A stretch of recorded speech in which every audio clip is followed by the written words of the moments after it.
An I-cord edge creates a clean finish to the sides of your work and can help work out some of the curl you get if you are working in stockinette. There seem to be kind of an endless amount of ways to do an I-cord edge, but I've decided to keep it simple today and just show you my favorite.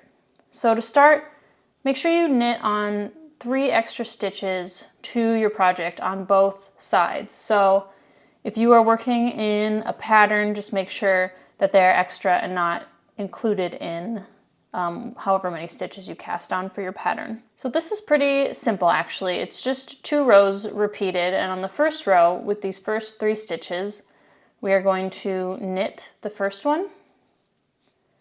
Take your yarn in front through the needles, slip the second stitch purlwise, and then knit the third stitch.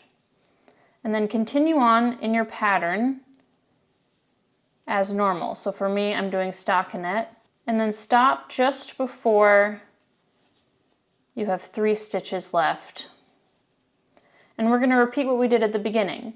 So knit the first one, move your yarn to the front, slip that second one purlwise, and knit the final one.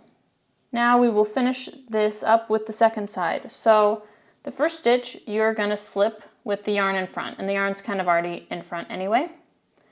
So slip, and now we have to move our yarn in the back, and you go in through between the needles and knit that second stitch.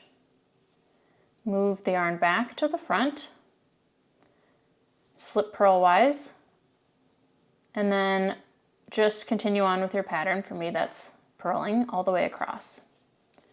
And our last step is to repeat that with the final 3 stitches. So slipping purlwise that first stitch with the yarn in front, move the yarn to the back and knit the second, and then move the yarn to the front and slip the final stitch. And then you just keep repeating that for that nice I-cord edge.